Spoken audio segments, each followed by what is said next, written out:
Assalamualaikum warahmatullahi wabarakatuh. Salam sejahtera bagi kita semua. Pertama-tama saya ucapkan terima kasih kepada Ibu Virginia selaku dosen pengampu mata kuliah Aplikasi Manajemen Terpadu kelas C. Perkenalkan, nama saya Farha Fuada, mahasiswi manajemen UPN Veteran Jawa Timur dengan MBM 190120101.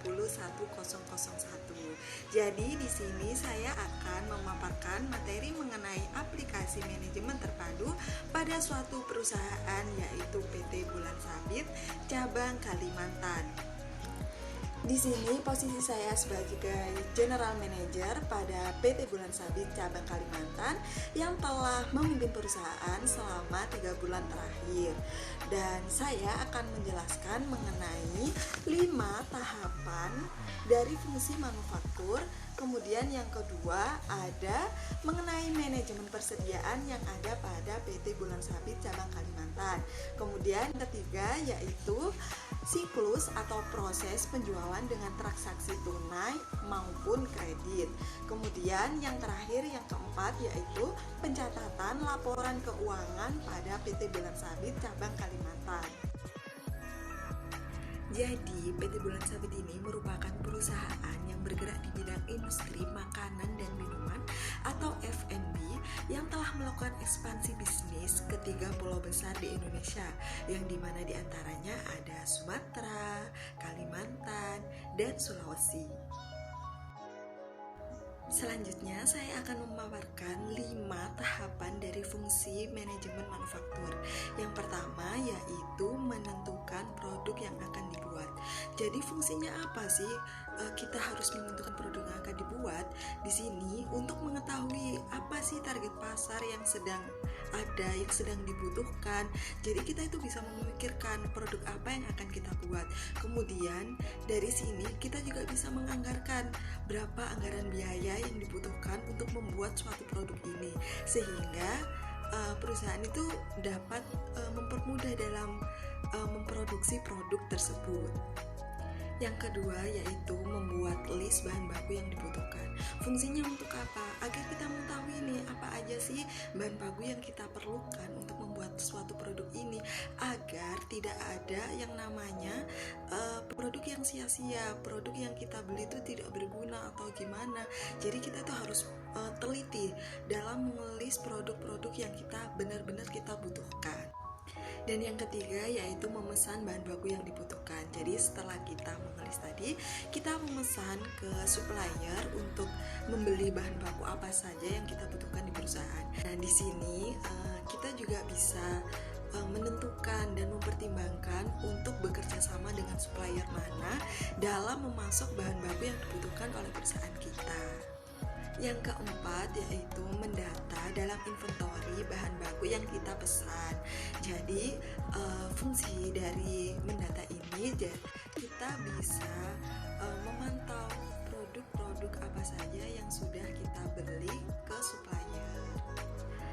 Terakhir, kelima yaitu pemantauan stok, di mana berfungsi untuk agar kita mengetahui stok bahan baku yang kita miliki itu tinggal berapa, dan produk yang telah kita hasilkan dari bahan baku tersebut itu jumlahnya berapa, sehingga kita dapat memperkirakan kapan kita akan membeli bahan baku dan kapan kita akan memproduksi kembali. Kemudian untuk memantau manajemen manufaktur pada PT Bulan Sabit cabang Kalimantan, perusahaan menggunakan aplikasi Odoo. Aplikasi Odoo sendiri merupakan sekumpulan perangkat lunak manajemen bisnis yang lengkap menurut saya, karena di dalamnya meliputi modul-modul yang memuat tentang CRM, e-commerce, akuntansi, manajemen stok, terus ada manajemen gudang, dan masih banyak modul-modul yang ada pada aplikasi Odoo. Nah, ini merupakan tampilan awal setelah kita meregistrasi aplikasi Odoo, di mana terdapat modul-modul yang dapat disesuaikan sesuai kebutuhan perusahaan. Misalnya ada akuntansi, penjualan, pembelian, dan inventory. Kemudian yang pertama kita akan melakukan ke inventory dulu, di mana berguna untuk membuat stok atau produk yang akan diproduksi oleh perusahaan, di mana di di sini ada tanda terima, pesanan pengiriman, pengembalian, dan manufaktur. Kemudian untuk menu konfigurasi, ini ada menu gudang, di mana kita bisa menambahkan gudang baru. Di sini ada gudang PT Bulan Sabit Cabang Kalimantan, ada lokasi dan alamatnya. Untuk membuat kembali, kita bisa membuat dan menambahkan nama gudang yang akan kita buat dan mengisi alamat serta mengisi nama pendek. Nama pendek ini bisa diisi dengan singkatan gudangnya aja, misal PBSSM atau PT Bulan Sabit Sumatera, cabang Sumatera. Apabila sudah, kita bisa menyimpannya. Kemudian untuk produk ini merupakan tampilan di mana kita ingin menambahkan stok produk atau produk yang akan dibuat dengan cara mengklik create atau membuat. Kemudian kita mengisi data-datanya. Misal di sini saya membuat contoh serbuk Thai tea. Nah, serbuk Thai tea ini merupakan bahan baku, sehingga yang bisa dijualnya ini kita tidak centang karena hanya dapat kita beli. Dan kemudian tipe produknya kita bisa pilih, misal produk yang dapat disimpan atau gimana. Terus untuk satuan ukurannya kita bisa pilih juga, karena serbuk ini kita belinya per kilo, maka kita pilih kilogram dulu. Nah, ini contohnya. Kemudian karena ini tidak dijual, maka harga jualnya kita tulis 0 karena kita membeli kan. Terus untuk biaya ini merupakan harga bahan baku yang kita keluarkan untuk membeli. Misalnya kita di sini harga bahan baku biayanya itu 80.000. Kemudian kita bisa pilih kategori produk, misalnya yaitu bahan, kan karena ini merupakan bahan baku. Untuk referensi internal kita bisa isi dengan singkatan produk supaya memudahkan kita dalam mencari produk. Kemudian kita isi foto atau logo dari produk ini. Nah, kalau sudah seperti ini, kita cek-cek lagi. Setelah itu kita ke atribut dan varian. Ini bisa kita tambahkan. Di sini juga ada menu pembelian dan inventaris. Karena rute operasinya kita membeli, maka yang kita cetak adalah membeli. Setelah itu kita bisa menyimpannya.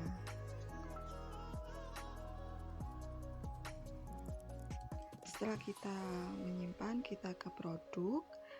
Nah, di sini ada daftar list produk, bahan baku, dan produk yang akan kita buat. Kemudian kita kembali ke menu awal Odoo untuk melakukan pembelian produk di modul pembelian. Nah, di sini ini kita bisa di menu pesanan ini ada vendor, kita tambahkan dulu vendornya. Nah, di sini sudah ada saya buat, ada tadi PT Bernadi sama Makmur Jaya, dan di sini saya akan menambahkan baru yaitu PT Mayora Indah Tbk, dan referensi vendor ini bisa berupa singkatan dari vendor. Kemudian ini ada tanggal penerimaan, misal kita kepingin menerima produk ini atau bahan baku ini pada tanggal berapa. Kemudian kita bisa menambahkan nama produk yang akan kita beli. Nah, seperti misalnya di sini ada mayones, saya membutuhkan 2 mayones. Nah, kita bisa tambahkan lagi apa yang kita butuhkan. Kita cari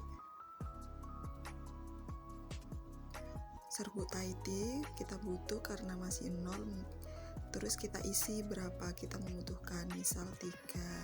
Nah, ini satuannya tergantung yang sudah kita buat di awal tadi. Apabila sudah, kirim melalui email. Ini tuh bisa langsung kita cetak RFQ-nya atau kita kirim melalui email PT Mayora. Nah, ini kita isi dulu email dari PT Mayora, misal PT mayoraindah@gmail.com. Kemudian kita simpan. Nah, kita kirim bahan baku apa saja yang ingin kita beli ke PT Mayora. Apabila sudah terkirim, selanjutnya kita bisa mengonfirmasi pesanan. Apabila pesanan sudah diterima, diterima. Nah, di sini kita cek terlebih dahulu apa ada kekurangan pada produk yang dikirim. Nah, di sini misalkan tadi kita pesan mayones 2. Nah, yang sudah kita terima itu berapa? Misal kurang, cuma kita nerima 1 itu bisa. Tapi kalau di sini saya misalkan kalau saya itu nerima itu sesuai dengan yang saya pesan. Kita tinggal tambahkan dan kita tulis yang selesai kita pesan itu jumlahnya berapa. Setelah itu dikonfirmasi. Kita melakukan hal yang sama juga pada produk lain yang kita beli. Di sini kita menerima berapa, tinggal kita konfirmasi. Setelah itu apabila sudah terisi semua, kita mengesahkan kalau kita itu sudah menerima produknya. Kemudian apabila sudah, tampilannya itu akan seperti ini dan kita simpan. Setelah kita simpan, kita kembali ke order. Nah, di order pembelian ternyata masih menunggu tagihan, sehingga sekarang kita buat tagihannya terlebih dahulu. Nah, setelah itu kita cek dulu tagihannya itu berupa berapa. Totalnya yaitu 300.000. Setelah kita cek, kita konfirmasi. Nah, ini kita belum mengatur tanggal tagihan. Nah, tanggal tagihan ini bisa kita sesuaikan, misal kita mau ditagihnya tanggal berapa, kayak gitu. Nah, ini aku buatnya itu aku langsung bayar aja tagihannya. Kemudian ini bisa kita tambahkan bank penerima, misal kita pembayarannya menggunakan bank. Terus kita konfirmasi dulu. Nah, ini kita pembayarannya bisa melakukan menggunakan bank atau uang tunai, tapi di sini saya memilih uang tunai aja. Kita buat pembayarannya. Nah, ini dalam pembayaran berarti kita sudah membayar pesanan yang sudah kita pesan tadi. Nah, ini bisa kita misal kredit, kita bisa ngajuin dengan membuat catatan kredit. Kemudian kita kembali ke menu pesanan dan order pembelian, ternyata sudah ditagih sepenuhnya, dimana ini saya sudah membayar. Dan kita cek di inventory produknya. Tadi kita beli apa aja? Mayonnaise. Kita cek dulu mayonnaise. Nah, sudah kita beli, satuannya sudah berubah menjadi 2. Kemudian tadi kita beli serbuk Thai tea. Kita cek dulu serbuk Thai tea yang sudah kita beli. Nah, 3 jumlahnya sudah kita beli. Kemudian kita ke menu manufaktur untuk membuat produk yang akan kita produksi. Di sini kita membuatnya, misal nama produknya kita membuat burger keju. Nah, setelah itu kita memilih kuantitas produksinya itu berapa. Kita membuat 10 dulu dan mencatat nih komponen yang diperlukan untuk membuat burger keju itu apa aja. Misalnya ada roti burger, terus kita butuh bahan apalagi untuk membuat burger ini. Ada, kita cari dulu, keju slice. Kemudian kita tambahkan lagi komponennya, misalnya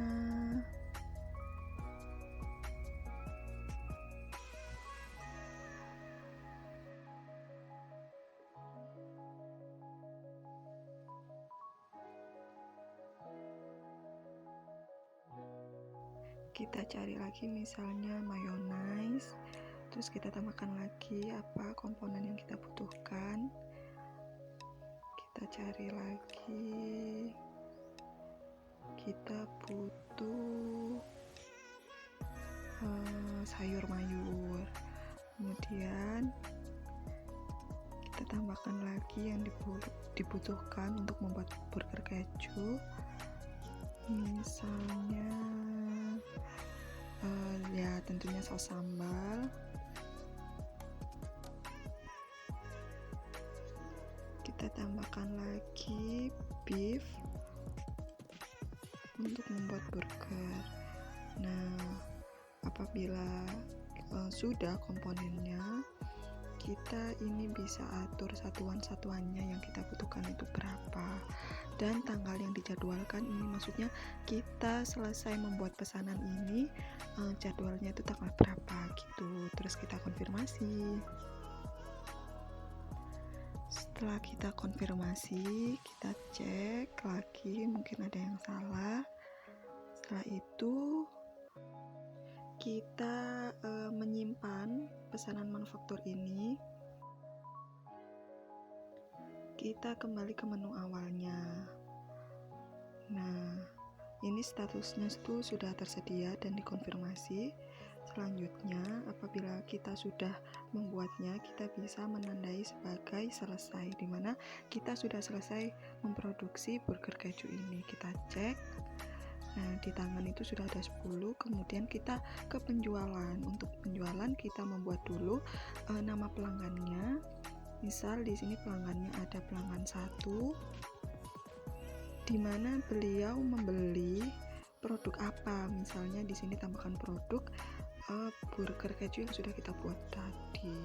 Nah, kuantitasnya beliau ini membeli berapa, misal 3, kita tulis 3.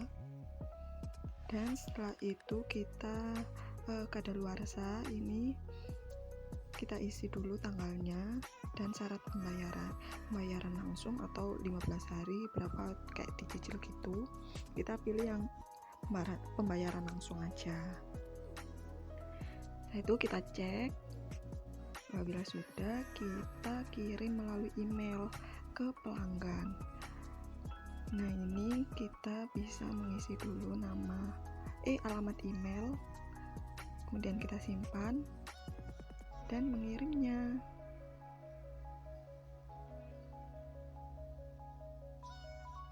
Kita tunggu. Apabila sudah, kita mengonfirmasi pesanan. Nah, ini kita buat faktur biasa aja, kita pilihannya. Nah, setelah itu kita lihat fakturnya. Ini merupakan faktur pembelian dari pelanggan 1. Setelah itu kita konfirmasi. Dan kita lihat daftar pembayarannya menggunakan uang tunai. Kita buat pembayaran. Nah, ini dalam pembayaran berarti pembayarannya sudah selesai. Setelah itu kita kembali ke inventory untuk melihat kalau persediaan burger kejunya. Kita lihat tadi kan di tangan ada 10 kita membuatnya, terus terjual 3. Nah, sisanya itu tinggal 7 kayak gitu. Nah, setelah itu kita bisa ke menu akuntansi untuk melihat laporan keuangannya. Nah, di sini sangat lengkap dan memudahkan perusahaan sekali karena ini benar-benar serinci itu. Nah, di dalam menu akuntansi ini ada yang namanya jurnal-jurnal, misal jurnal pembelian. Nah, ini tuh ada kita itu beli apa aja tadi, sangat lengkap, dirinci banget. Nah, terus ada penjualan. Nah, sudah laku apa aja yang dibeli oleh pelanggan. Nah, ini ada jurnal umum, kemudian ada menu laba rugi. Nah, di sini kenapa laba bersihnya min 7? Nah, kan itu termasuk rugi. Terus rugi ini kan disebabkan karena kita tadi itu membeli bahan bakunya itu banyak, tapi yang masih laku itu masih 2 kali order aja. Kemudian ada neraca keuangan. Terus ada laporan arus kas. Di sini sudah terlihat. Kita nggak usah ribet-ribet harus ngitung karena ini udah otomatis dari aplikasinya. Nah, ini ada ringkasan bisnis plan.